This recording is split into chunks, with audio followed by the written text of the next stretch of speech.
Olá, amigos e amigas do saber. Nesse vídeo de hoje nós vamos falar sobre Engels, rock e o diabo. Nós vamos basicamente nos apoiar em um texto de Engels para tentar compreender por que é que no rock and roll e principalmente no metal extremo fala-se tanto no diabo, na figura de Satanás. Por que é tão importante criticar a religião nesse estilo musical?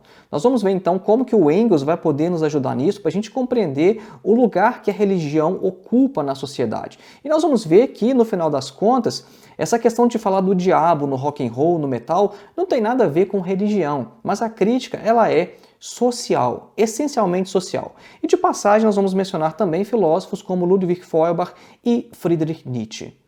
Acompanhe.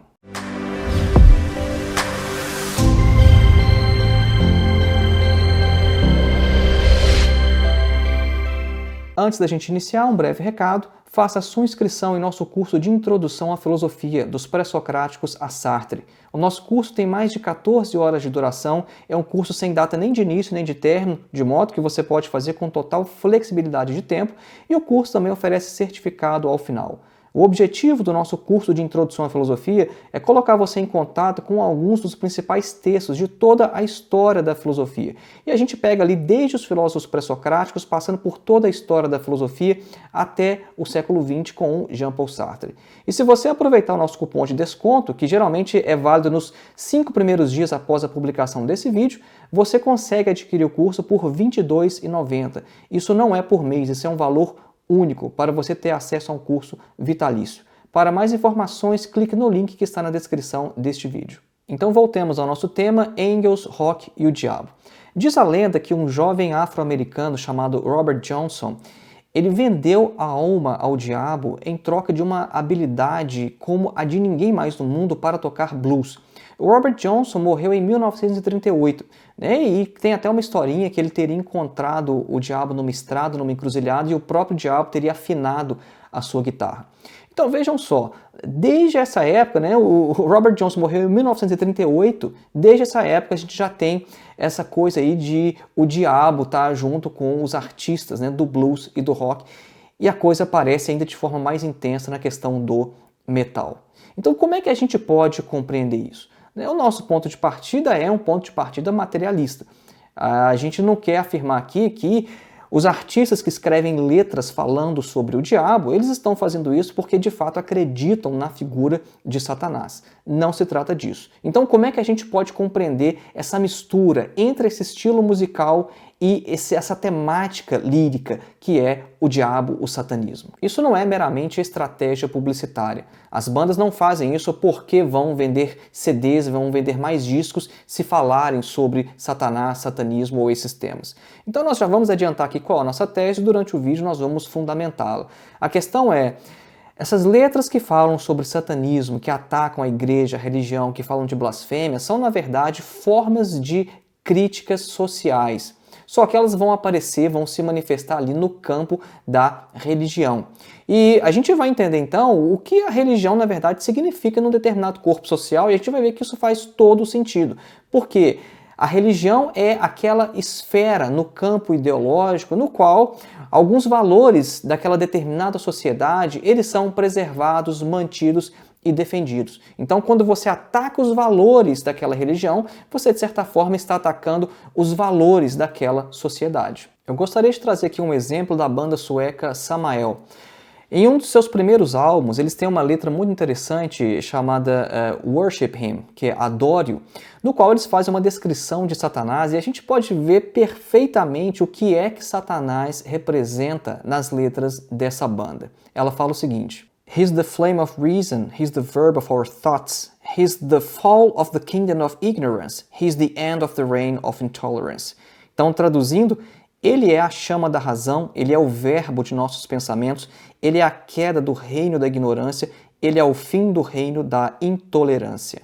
Como a gente pode ver aqui, Satanás ele representa valores humanistas em contraposição à religião. Satanás é o quê? Ele é razão, ele é o fim da intolerância e ele é o fim da ignorância. Então, nessa letra do Samael, eu acho interessante isso, né? Satanás ele é claramente articulado a valores humanistas em contraposição aos valores da religião, a religião compreendida aqui como o reino da ignorância. Karl Marx já havia afirmado em sua introdução à crítica da filosofia do direito de Hegel que a crítica da religião é o pressuposto de toda crítica. Então, onde quer que a crítica à religião apareça, a gente deve entender o conteúdo social que está por trás disso. É isso que o Marx ele nos ensinou, ou seja, apareceu uma crítica da religião, então fiquem atentos ao que essa crítica da religião, na verdade, significa no campo social. Ludwig Feuerbach foi um dos filósofos alemães que mais influenciaram Karl Marx. E o Feuerbach trabalhou muito na crítica da religião, de modo que um de seus principais livros, ou melhor, o seu principal livro, sua principal obra, se chama A Essência do Cristianismo, onde ele vai fazer uma leitura totalmente materialista da religião. O Feuerbach vai mostrar basicamente o seguinte: Deus é uma criação do espírito humano. Deus ele é a projeção das nossas principais qualidades, dos nossos principais atributos enquanto seres humanos. Então, por exemplo, se nós somos capazes de conhecer, de saber alguma coisa, porque somos seres racionais e conhecemos, então Deus é aquele que conhece tudo de forma superlativa. Se nós somos capazes de amar, então Deus é aquele que ama de maneira incondicional a todos, que é capaz de um amor infinito. Se o ser humano tem alguma força, então Deus tem uma força absoluta, então ele é todo poderoso. E assim por diante. Então o Feuerbach vai fazer essa leitura, que Deus na verdade é aquele ser no qual nós colocamos a nossa própria essência, só que a gente não se reconhece nisso. Então Deus para Feuerbach é uma projeção da nossa própria essência.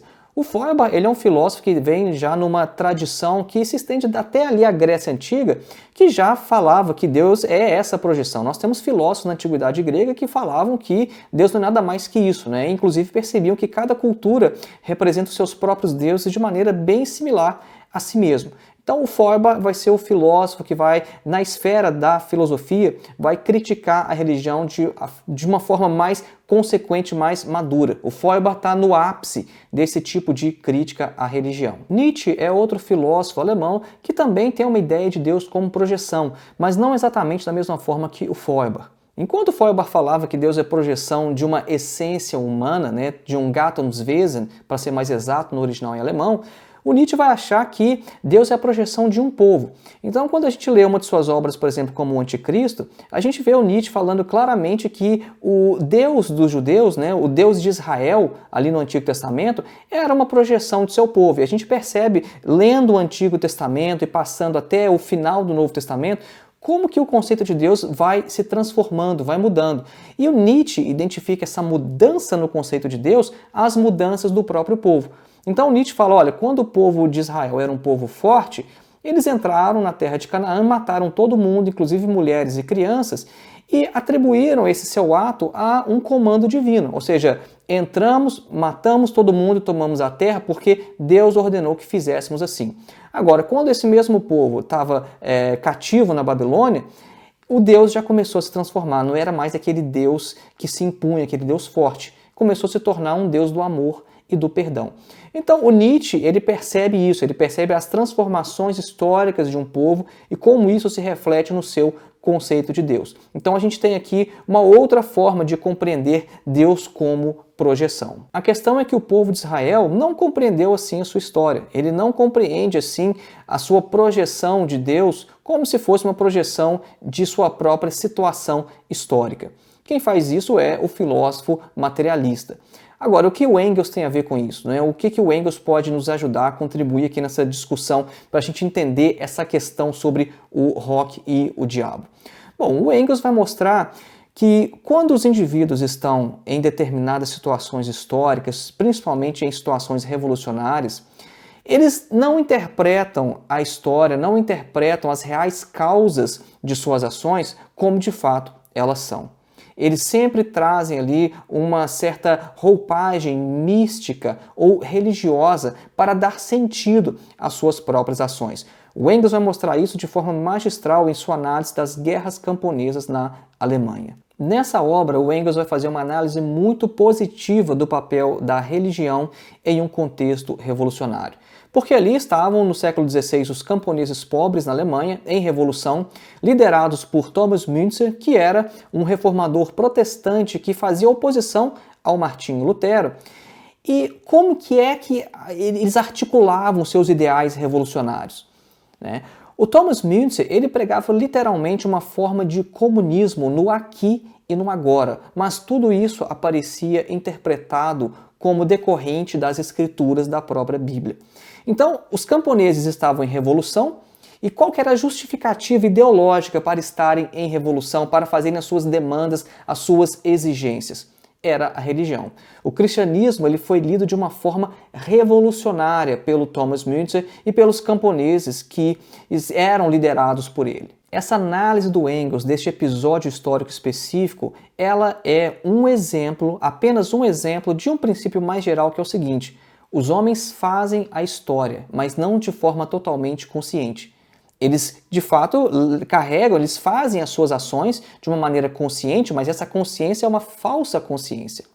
E por isso que eu gosto de incluir o Engels como um dos mestres da suspeita, né? Porque o Paul Ricoeur, filósofo francês, ele falava que os mestres da suspeita são Marx, Nietzsche e Freud, né? São aqueles que duvidam do que aparecem e fornecem um método para tentar desmistificar a própria consciência. Eu incluiria o Engels nisso, porque o Engels ele é um pensador que não é a mesma coisa que o Marx, né? O pessoal fala de uma entidade mítica de duas cabeças, Marx-Engels. Não, a gente tem que separar. Marx é uma coisa, o Engels é outra. Então, quando a gente vê alguns textos escritos pelo Engels sozinho, a gente percebe que o Engels ele também já trabalha com essa ideia de uma falsa consciência. As pessoas elas participam de determinados eventos históricos, elas acham que estão fazendo alguma coisa, mas as suas motivações reais é algo que está por trás e elas não são capazes de perceber. É exatamente o que o Freud vai fazer, mas no nível da psicologia individual, quando o Freud vai mostrar que nós temos um inconsciente, que, por exemplo, a gente comete um ato falho, a gente tem uma intenção, mas acaba fazendo outra coisa. Por quê? Porque existe um motivo inconsciente por trás que está atuando. O Engels já tinha falado, antes de Freud, sobre algo semelhante no campo da história. Às vezes as pessoas vão às ruas fazerem uma manifestação, elas têm até algumas determinadas pautas ali em vista, mas elas não sabem de fato por que elas estão fazendo aquilo, se elas fizessem um estudo aprofundado, se elas de fato estudassem os reais motivos que os levam às ruas. Eu escrevi um artigo uns anos atrás sobre as jornadas de junho, e exatamente a partir dessa perspectiva. Porque nas jornadas de junho, por exemplo, um monte de gente saiu às ruas pedindo mais educação, mais saúde, se como em junho de 2013 isso fossem problemas novos.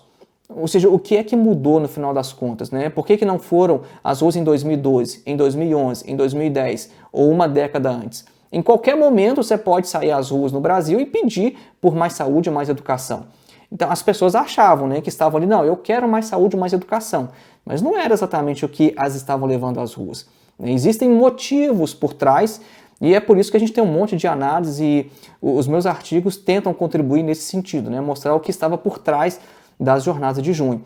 Então a questão principal é, as pessoas elas agem de forma consciente, mas essa consciência é uma falsa consciência. E às vezes essa consciência ela se manifesta de maneira religiosa. E é por isso que a gente tem aqui então essa questão sobre o rock e o diabo. Por isso que a gente já falou aqui nesse vídeo que quando a gente faz uma crítica à religião, a gente tem que ver, na verdade, o que é de fato o conteúdo social que está por trás dessa crítica. E aí que a gente vai poder compreender por que no rock e no metal você fala tanto do diabo. Nesse momento, então, a gente tem uma maior compreensão sobre a tese que a gente antecipou no início desse vídeo, que as críticas religiosas que aparecem no rock e no metal são, na verdade, críticas sociais, porque quando a gente entende o que o Marx chamava de superestrutura, a gente vê que a religião se encontra ali. O Marx falava que nós temos, de maneira bem simplificada, tá, gente? A coisa não é assim, tem vários intérpretes que vão discordar dessa leitura sim, mas de maneira bem simplificada, o que a gente pode compreender é que existe uma estrutura econômica e existe uma superestrutura que, de certo modo, reflete essa estrutura econômica. E a gente pode encontrar nessa superestrutura as chamadas ideologias e também a religião, que na verdade são o quê? São formas de reflexo das condições econômicas e sociais. Então, quando a gente está criticando a religião, a gente está criticando, de certa forma, aquilo que a religião espelha, que são as condições econômicas. Agora, a crítica ela vai se mover ali no campo da religião, usando categorias religiosas, usando imagens religiosas. E isso no campo da arte eu acho que é algo totalmente válido. Porque se a gente tentar transformar a arte unicamente em literatura panfletária, ou então todas as letras de músicas em protestos diretos, eu acho que a gente perde muito da questão estética. Isso é algo que eu faço. O pessoal que acompanha aqui o canal sabe que eu tenho um projeto de metal extremo e eu faço uso, Você pode ver nas imagens aí, esse aí sou eu, com 666, com a imagem do Baphomet, e eu te garanto que eu não sou satanista, porque a questão é justamente essa. Não se trata de Satanás em si, Se trata ali de uma certa imagética que é já comum ao estilo, que faz parte ali do estilo, que se consolidou ali naquele gênero de música, E a gente usa ali essas imagens, essas categorias para veicular, para fazer transitar essa crítica social. Então ela aparece de uma forma ali nem sempre muito clara, mas no final das contas é isso que ela está fazendo. Porque quando a gente critica a religião, a gente está criticando aquele mundo que precisa dessa religião. E é isso que o Marx vai falar ali na sua introdução à crítica da filosofia do direito de Hegel.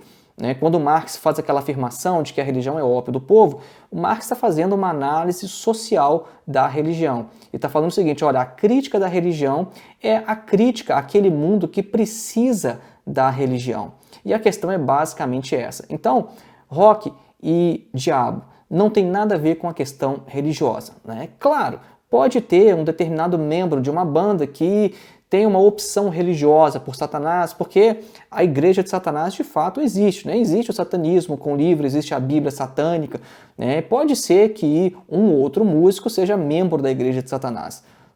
A gente não exclui essa possibilidade. Agora, eu afirmaria dizendo 99% das bandas que falam sobre Satanás, que falam blasfêmias em suas letras, não estão fazendo isso por motivos religiosos. Eles estão atacando a religião porque isso é uma forma de transgressão aos valores que a religião defende. A questão é basicamente essa. Então foi esse aí o nosso vídeo de hoje. Lembrando mais uma vez, faça sua inscrição em nosso curso de Introdução à Filosofia. O link para o curso está na descrição deste vídeo. Um grande abraço e até o próximo.